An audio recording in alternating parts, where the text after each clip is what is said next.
Olá, pessoal! Sejam muito bem-vindos à aula de hoje, mais uma aula do Universidade para Todos. Na aula de Química de hoje, nós vamos falar um pouquinho sobre a tabela periódica e a sua relação com os átomos, né? De antemão, eu trago para vocês, como na aula anterior, o programa interativo simulador online chamado FET, né? É o fet.colorado.edu. É uma excelente plataforma para você compreender de forma bem dinâmica vários conteúdos da química para o Enem e para os vestibulares. Clicando em Química, você vai ter vários simuladores, né?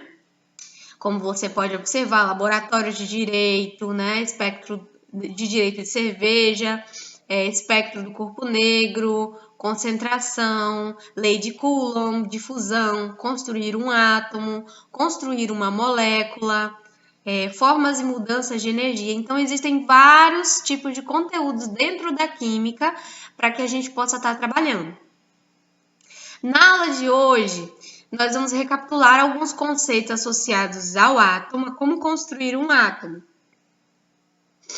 e relacionar com o conteúdo de tabela periódica, que é um dos conteúdos que mais cai nas provas. Então, nesse primeiro momento, nós vamos estar recapitulando alguns conceitos de estrutura atômica. Nós vimos na aula passada que os átomos são formados pelo núcleo e pelos elétrons que compõem a eletrosfera.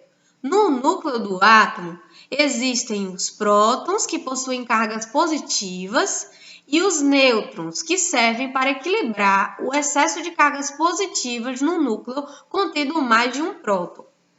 Nesse núcleo que nós vamos observando, né, nos átomos, à medida que eu aumento a quantidade de prótons no núcleo, eu vario, né, a quantidade de prótons, eu modifico o elemento químico.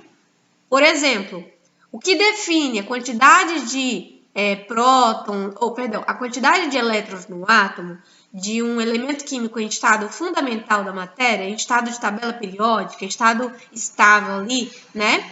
Nós temos o equilíbrio entre cargas positivas e cargas negativas. Então, quem define a quantidade de elétrons é a quantidade de prótons. Se eu tenho um próton no átomo, uma carga positiva, provavelmente eu vou ter um equilíbrio na quantidade de cargas negativas também. Então, eu vou ter uma carga negativa, né? Então, se nós formos observar, quem define o elemento químico no átomo, nos átomos, são, na verdade, os prótons. Se eu tiver 2 prótons, eu vou estar me referindo ao hélio. Então, obviamente, o hélio, em seu estado fundamental, possui 2 elétrons para contrabalancear a carga positiva do núcleo. Então, os elétrons de carga negativa, né, se sentem atraídos pelos prótons de cargas positivas presentes no núcleo do átomo. Consequentemente, esses elétrons eles tendem a orbitar ao redor desse núcleo, né, atraídos pela carga positiva, que são os prótons. Quanto mais prótons eu tenho no núcleo, eu me refiro a diferentes elementos. Se eu tenho 3 prótons, já me refiro ao lítio, não mais ao hélio. Isso significa que existem nesse átomo 3 elétrons, assim como 3 prótons no núcleo, né? A quantidade de nêutrons no núcleo também está relacionada à quantidade de prótons, porque quanto mais cargas positivas no núcleo, mais nêutrons são necessários para contrabalancear essas cargas, para que essas cargas, na verdade, ocorra menos repulsão, né? Uma carga positiva sinta menos a carga positiva do outro próton. Então, consequentemente, os nêutrons servem para equilibrar essa dinâmica de repulsão no núcleo. E para que o núcleo provavelmente não se desintegre, né? Então, nós falamos disso na aula anterior, mas nessa aula nós sempre vamos estar relacionando as posições dos elementos químicos da tabela periódica em relação à quantidade de prótons, elétrons, número de camadas. Isso é muito importante para estar fixando, inclusive compreendendo a utilidade da tabela periódica até mesmo para as ligações químicas.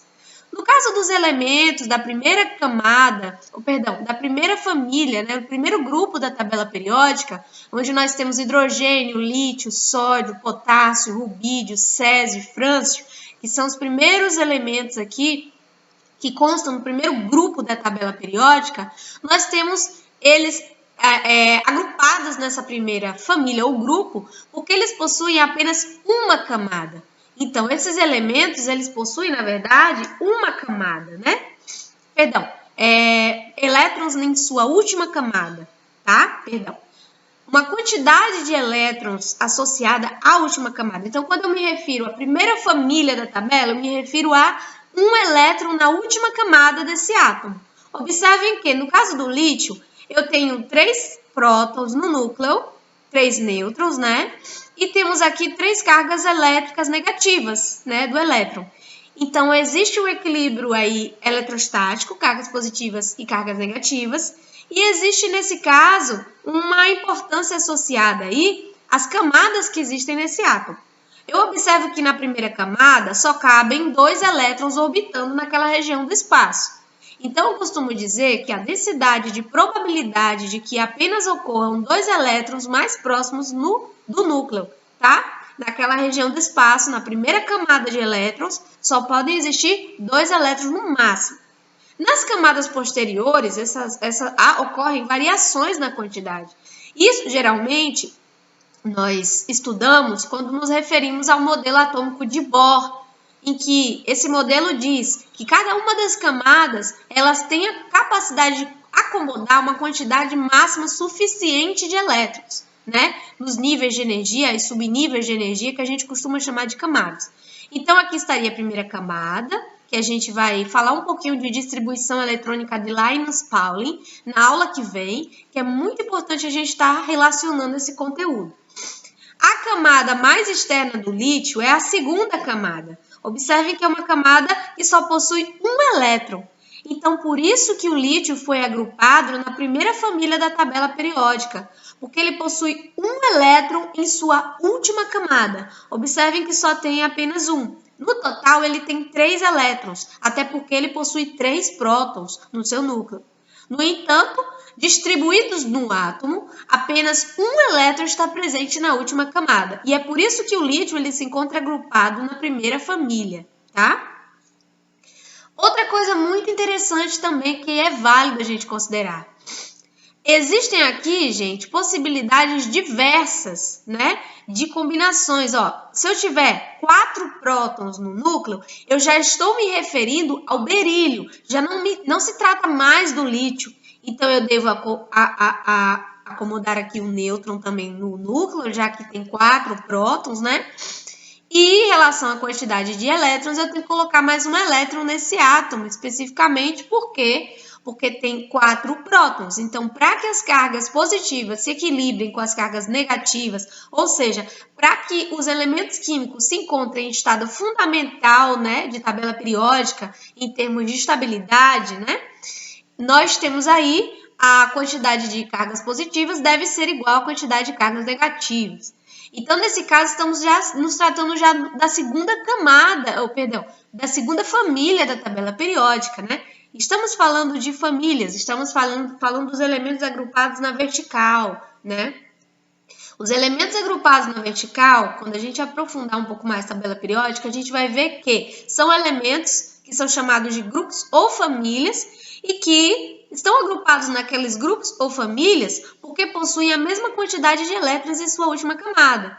Então, por exemplo, o lítio tem um elétron na última camada, como vimos anteriormente. O hidrogênio também possui um elétron na sua última camada, e única. No caso do hidrogênio, só possui uma camada mesmo. O sódio possui um elétron também na sua última camada, porque ele está agrupado aqui na primeira família.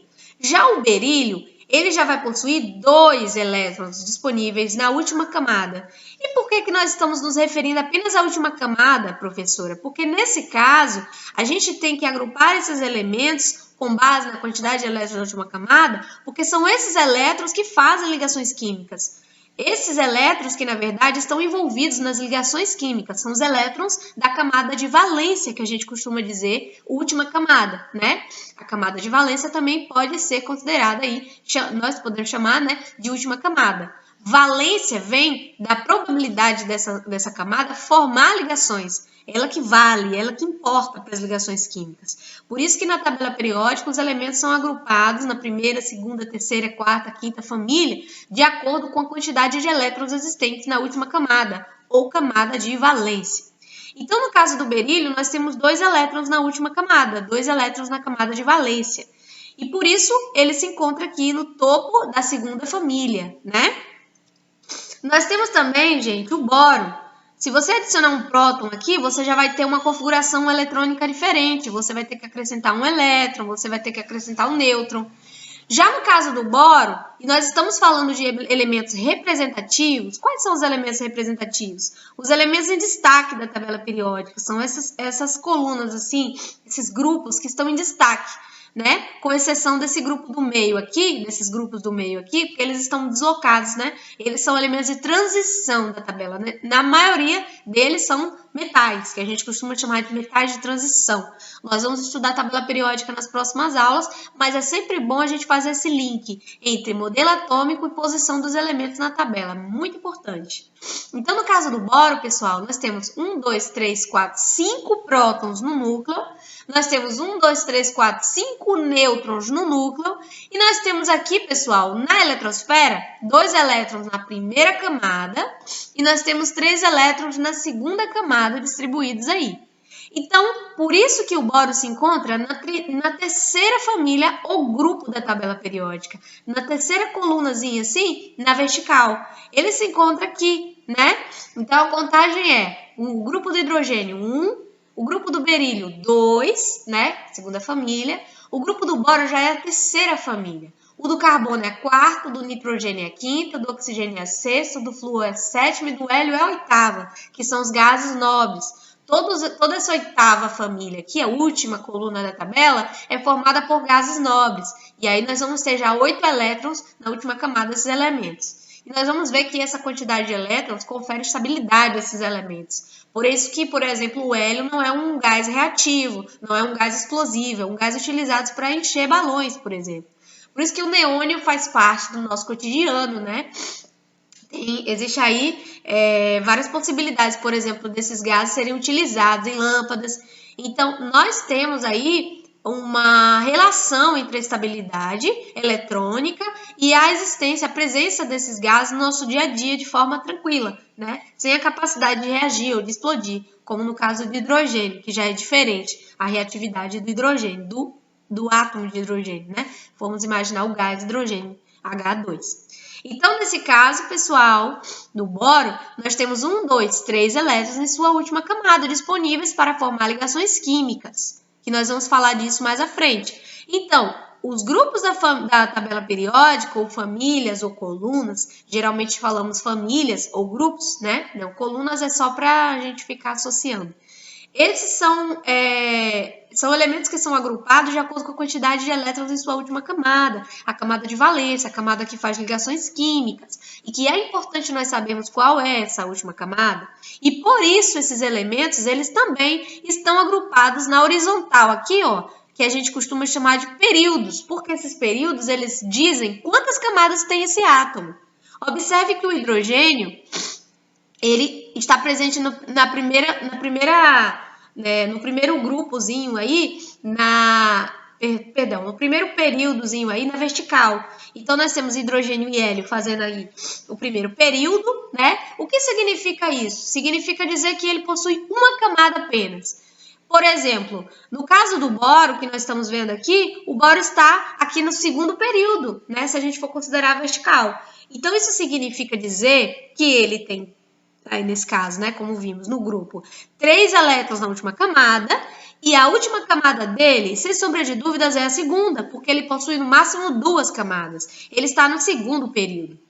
Se nós formos colocar o alumínio, por exemplo, aqui, que está abaixo do boro, ele tem a mesma quantidade de elétrons na última camada que o boro, tem 3. No entanto, o alumínio, ao invés de ter 2 camadas, ele vai ter 3, porque ele já está no terceiro período, né? Então, os períodos eles servem para indicar quantas camadas o átomo tem, né?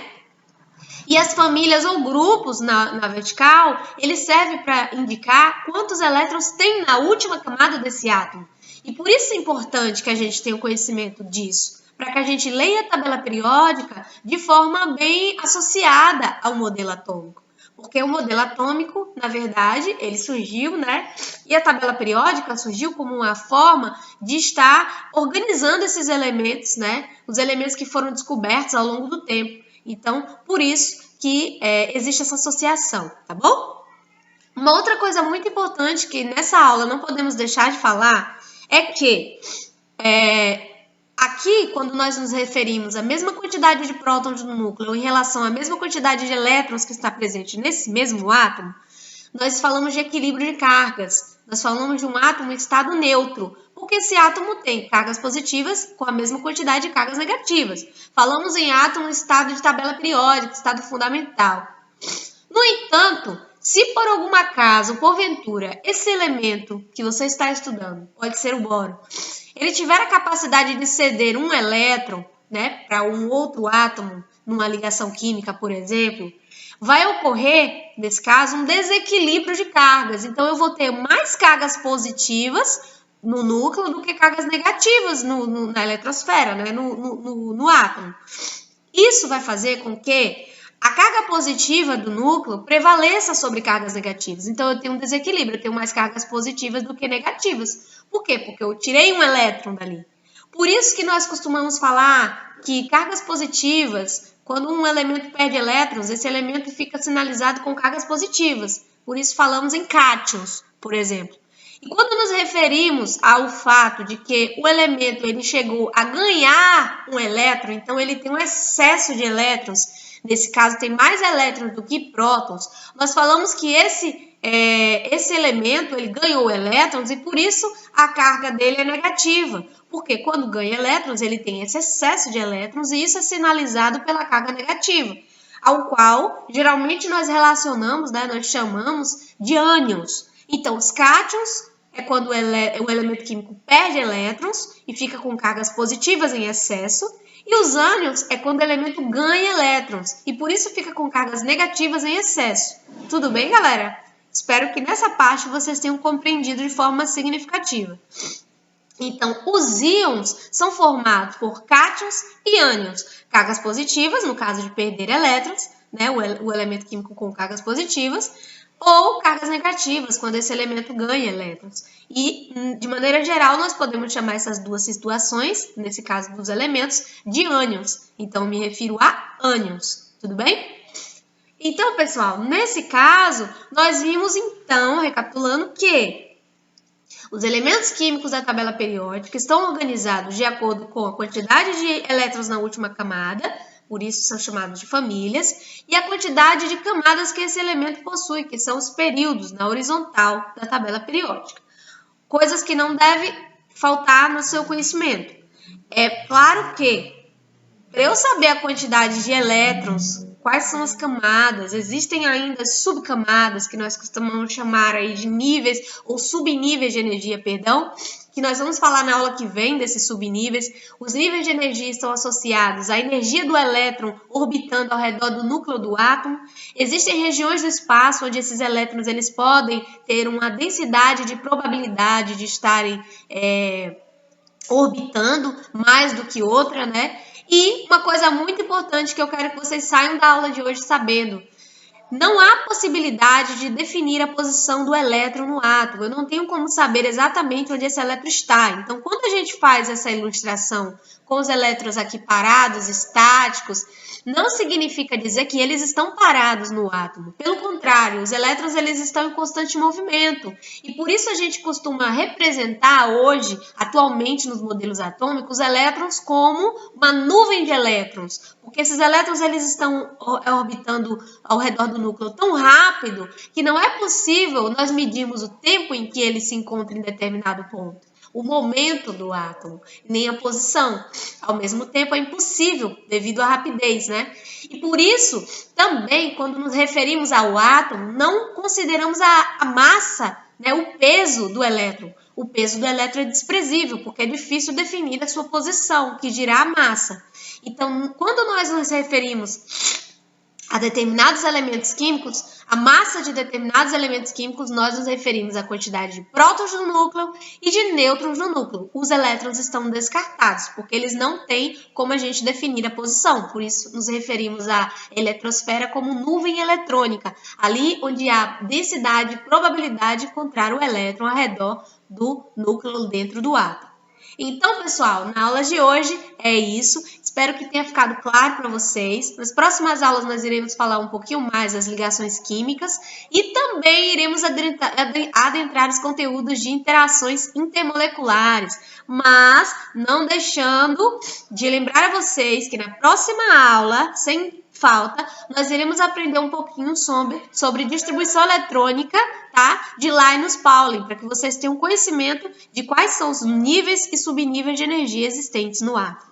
Pessoal, um forte abraço, até a próxima aula. Tchau, tchau!